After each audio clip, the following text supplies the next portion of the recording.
This is a CBS News special report. I'm Maurice Dubois. Political violence in America this afternoon. Conservative political activist Charlie Kirk has been shot during an event at Utah Valley University. CBS News has learned a single shot was fired on campus toward Kirk. These are photos of him from prior events. We do not know the extent of Kirk's injuries. The University Alert says a suspect is in custody and police are investigating. Let's go to Justice correspondent Scott McFarland now. Scott, what are you learning? This was a publicly advertised event by this conservative media icon, Charlie Kirk. It began at 2 p.m. on the East Coast, 12 p.m. local time in Utah. A public speech in front of a large crowd at Utah Valley University, an enormous school in central Utah. The FBI director, Kash Patel, has issued a statement saying, "We're closely monitoring reports of the tragic shooting involving Charlie Kirk at Utah Valley University." And the governor of Utah, Spencer Cox, says, "I'm being briefed by law enforcement following the violence directed at Charlie Kirk during his visit to Utah Valley University today."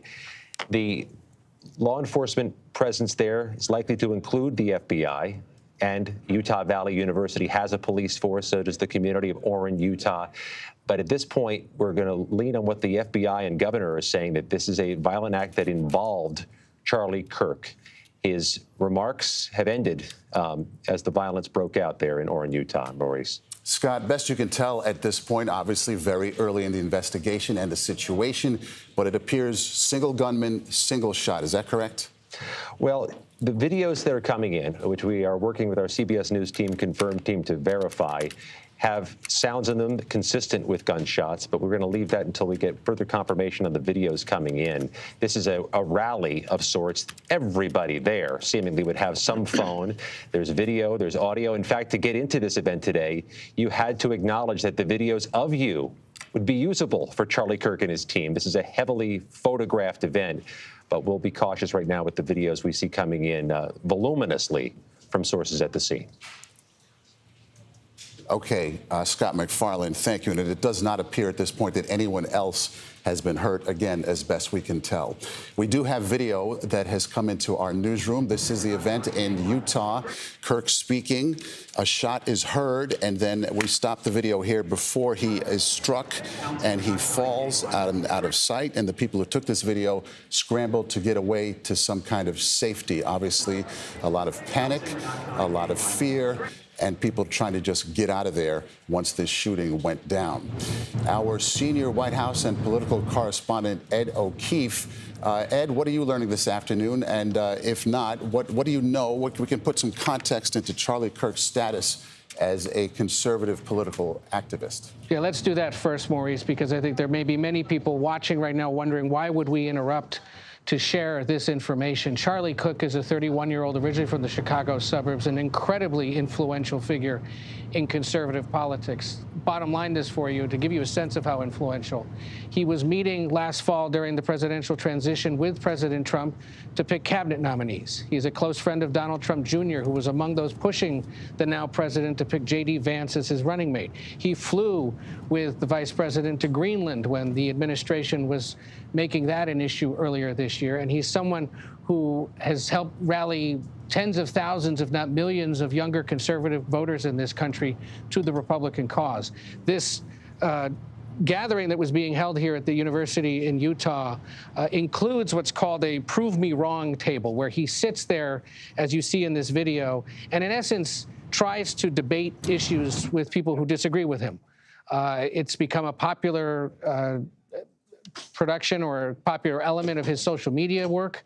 And part of what draws younger people to these events is to watch him sort of refute or push back on issues or topics that he may have a disagreement with the person, but all meant to spark conversation and make people think. This is video, as we understand it, that was shot earlier today at the beginning of this event, and this was the kickoff for it. Now, there was reporting in recent days in Utah about concern among students at this university about having Kirk hold this event on the campus for what he calls the American Comeback Tour. This was to be the first stop in that tour, where reportedly thousands of students had signed a petition requesting that they bar Kirk from holding this event. And he spoke about it with the Utah Republican Senator Mike Lee on Kirk's podcast last week, where they said, find it interesting that there's such opposition, but Lee encouraged him to go. So he's a controversial figure to those not in the conservative movement who disagree strongly with his views and those of President Trump,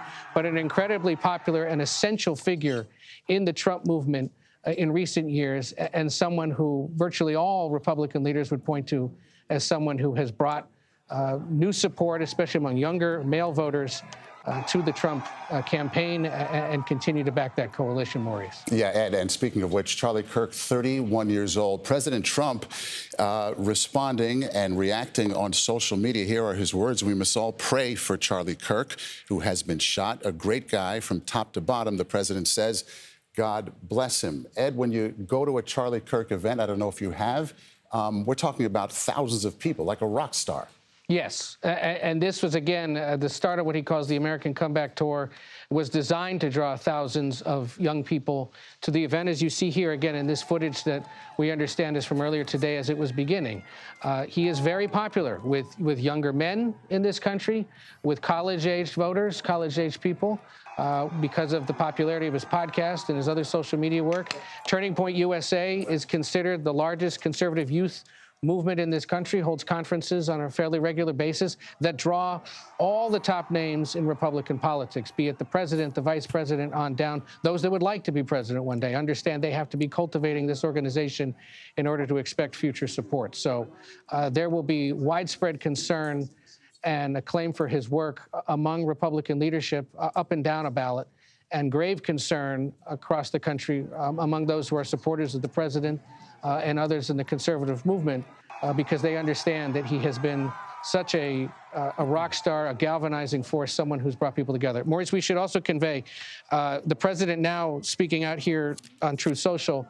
Some of our colleagues were up in the West Wing when this news broke out across social media, and White House officials learned of it just as we did, in essence, and headed into closed-door meetings to sort out how exactly to respond. But all of those people, to give you a sense of his influence, know him, would have worked with him, and very well may be in the jobs they're in today, Maurice, because Kirk at one point or another would have said to Donald Trump, that's someone worthy of continuing to work alongside you at the White House. Yeah, Ed, to call him hugely influential would be really understating the situation.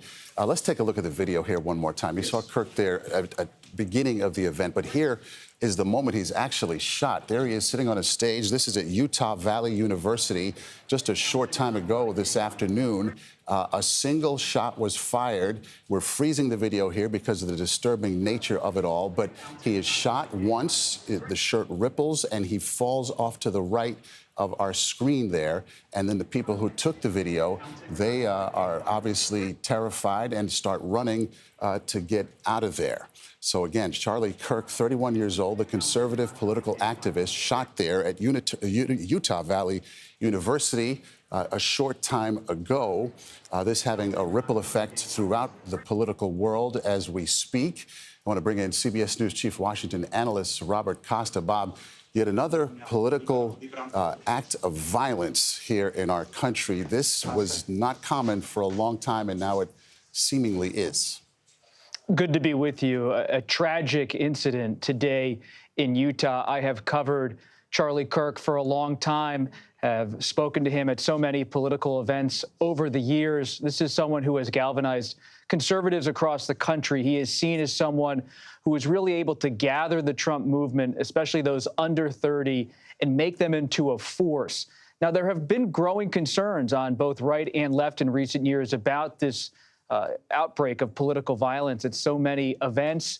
There's that specter that hovers over so much. And what you're seeing in this incident is such a sense still of shock and surprise among those there that Charlie Kirk could be shot in broad daylight at one of these events. What's notable about Charlie Kirk and why this stuns so many is not just for the brazen act of violence we are witnessing here today, but that Charlie Kirk is someone who is very close to the president of the United States, Donald Trump. He is counted on as a confidant. Now, there is a huge generational gap between Charlie Kirk and President Trump. And some who might not follow politics incrementally might say, how does someone so youthful, so young, who seems to be an activist, maybe with a media profile, how does he become so close? Well, Charlie Kirk during President Trump's political winter from 2021 through 2024 stood by him while Trump was facing criminal trials in New York, scrutiny from the Justice Department. He was there. He's a key figure in American politics, not just in the past decade where he's become this youth leader, but he is a key figure right now in American politics, close to Vice President Vance, close to President Trump, someone who helped rebuild the Trump movement, the Trump political campaign when it was at its lowest moment in the wake of January 6, 2021, and President Biden's victory in the 2020 election. And if you've been with Charlie Kirk, and I have covered him at length, I've covered the conservative movement for nearly 20 years, he is popular for a lot of reasons, but in particular for the way he's able to debate and articulate his points. He is seen as this major presence on campuses who can go after those who are center or left of center or further left and really counter them with conservative points that people find powerful and potent and not just usual political pablum. He's also someone who, in the media, can be both a podcast force, a television force on cable, can have these huge events with thousands of people. And this is why I'm just getting so many text messages right now, Maurice. It's a shocking moment in the country to have a political figure shot in this way. But really, for those who know him on the right, it is taking their breath away as they wait for more details. It really is a shock to the system. Robert Costa, thank you so much for the insight. Now, in a statement, the university said a single shot was fired on campus toward Kirk, and a suspect is now in custody. That is coming from Utah Valley University, where Charlie Kirk was shot a short time ago. Joining us now is CBS News national security contributor Samantha Vinograd. Now, Sam, what about security at an event like this? What would you know about the setup there and the kind of security that would follow a Charlie Kirk around the country? Well, Maurice, it is entirely possible that Charlie Kirk has his own personal security based upon the level of his notoriety and the very public events that he holds all across the country. Because Charlie Kirk is not an elected official, he does not have access to, example, Secret Service like politicians and White House officials may. At the same time, the campus security in place would have worked most likely with the event organizers to try to set up some sort of screening for participants, as well as potentially some sort of secure perimeter. However, it doesn't appear that individuals were screened for weapons prior to entering the event. And so certainly there has to be scrutiny of what security measures were put in place by the university. Charlie Kirk is a very public figure. This event was well publicized, well planned. So from an operational security perspective, any bad actor who was looking to inflict harm knew where Charlie Kirk was going to be and likely knew that campus security was going to be in charge of the event overall, not the U.S. Secret Service, not the U.S. Marshals, and others. Okay.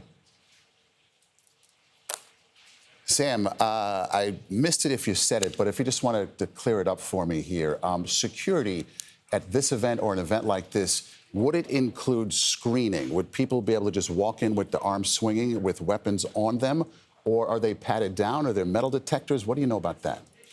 So when these kinds of events are held on college campuses, on university campuses, very often, Maurice, it is up to the campus itself to determine what kind of security measures are in place. So we actually don't know yet whether this college campus did implement any kind of screening for participants, whether there were metal detectors, whether there were pat downs, and whether and where there was any kind of secure perimeter. It is possible that there was screening, but we just don't know. It is oftentimes specific to the campus itself. However, based on Charlie Kirk's notoriety, and again, the fact that these events were very heavily publicized, one would have thought that there would have been some kind of screening for participants prior to the event unfolding. Most certainly. And in this climate that we're now living in, you would hope that it's the case going forward. Sam Vinograd, thank you. I want to bring in Raydon Desheen. She was at the event right now. She saw the attack. She's on the phone. Raydon, I hope I'm pronouncing your name right. If you could tell us where you were, what you saw, what happened. Yeah, so I was clear up at the front. So they had like the tent set up for where Charlie was going to be. And then they had like the cattle grade set up with a little walkway for the people that were going to debate him. And then I was the grate right behind it. So I was right by the walkway. So I was right up front. And then what happened? When the actual shot was fired, where were you? What did you see or hear? So I was, he was just talking to the second debater. And ironically, it was about the transgender shooter. And, they're talking about, not allowing them to purchase firearms. And he was talking back and forth with the guy. And then all of a sudden I hear up top, I see Charlie. I think it got his carotid. I just saw him grab, it looked like his neck. And there's just blood pouring out everywhere. And his eyes kind of rolled back. And at that point, I kind of looked up because it sounded like it came up from behind me up the hill. And it was just one pop. And then we all dropped to the ground. And then they told us all to run. So we all ran out. Yeah, I'm imagining pandemonium at that point. Did you see medical personnel attend to him? And what happened after that? By the time I looked up, he was already off. He was already out. He was already out of the tent. There were some police officers up there. There was his security. There was no metal detectors or anything for us to go through. They didn't even check our tickets. What about the gunman? Any sense of what became of the person? I don't know if it's a man or woman. The person who fired the shot? Nope, I didn't see anything. I just dropped when everybody else dropped, and then I ran when they told everybody to run. So you described it as a debate that was going on. So it was a debate between Charlie and someone else, or just a sort of a... Yeah, so he does prove me wrong. And basically, because he's a right-winger, and, he's very, very, very good at his debates. And he invites mostly college kids to go up and debate him. And, a lot of them were, had a lot of the same views, but there was something that may be a little bit off that they don't quite agree with. So they're just trying to, debate him back and forth on their views versus his. So it sounds like people from all points on the political spectrum. What about the atmosphere, the mood? What was it like leading up to that? Oh, man, we were all having fun. We were shouting, USA and Charlie Kirk and listening to some 80s music like Queen and that, and just stuff to pump you up. We're just all having a good time. Yeah, like a festival kind of atmosphere. I want to ask you about security. What was that like as you entered this area? And what kind of area is this? There was none. It was like, so when you walked in there, it was like a kind of in the crevice of the buildings with a bridge across it. And then behind it was like a grassy open area with a little bit of sitting that's kind of in a stadium seating. But it was like a little hill. And this is on the campus of Utah Valley University. Oh, yeah. Yeah. Are you a student there, or do you have an affiliation with the university? No, I'm old. I'm in my 50s, so a lot of these people were college-age students, but there was quite a few, actually, I would say, that were around my age, too. Yeah. And where did you get out? You ran out of there. Where'd you go, and what did everybody else do who was with you? We all just ran to our vehicles, and I don't know where everybody's scattered. I don't know if, some of them were students that, had to catch a bus or whatever. But the ones that have cars, we all ran to our cars. I mean, I parked a little ways away, so it was a little bit of a trek, but it was fine. But again, interesting, as you point out, no security, open area right there at Utah Valley University. Radon Dasheen, I really appreciate your insight and your telling us your story. We thank you for that. Let's go back to Ed O'Keefe. Ed, what you're hearing now is that there was no security at an event, a political event here in the United States. It's come to a point where it seems like that's going to be necessary, mandatory going forward. Yeah, but I think as Radon so expertly described it, this is meant to be sort of a public gathering in a public square kind of event, right? That this kind of violence wouldn't necessarily happen. And she described quite well also how the prove me wrong format works, that people come up, they raise an issue with him, they debate it for a few minutes, and the crowd watches and enjoys the exchange, as raucous or policy-driven as it may end up being in that moment. Maurice, we're obviously, given that Kirk is a character and a leader and a creature of the digital space, it is no surprise that we're seeing pretty swift reaction from all sides. We heard from the president, of course, asking for prayers, the vice president, the defense secretary, Pete Hegseth, whose nomination was buoyed by support from Kirk and his movement. But we're also hearing very quickly from Democratic leaders, the governor of California, Gavin Newsom, who hosted Kirk on his own podcast earlier this year. Very quickly, moments after this happened, on X said that the attack is disgusting, vile, and reprehensible. In the United States of America, we must reject political violence in every form. Hakeem Jeffries, who of course is the House Democratic leader, very quickly saying political violence is never acceptable. My thoughts and prayers are with Charlie Kirk and his family. And notably, Gabrielle Giffords, the former Arizona Democratic Congresswoman, herself a survivor of an assassination attempt and an advocate for stricter gun laws in this country, said she's horrified to hear that Charlie Kirk was shot in an event in Utah. Democratic societies will always have political disagreements, but we must never allow America to become a country that confronts those disagreements with violence, something she obviously would know very well. So the reaction will continue to pour in. But again, I think the eyewitness there described very well what it is that Kirk has been doing for years now in person with like-minded conservatives and those that want to take him on, and how he uses those events to buoy what he does online. He also hosts a radio show and is, again, a pretty frequent collaborator and ally of the president and those in his administration.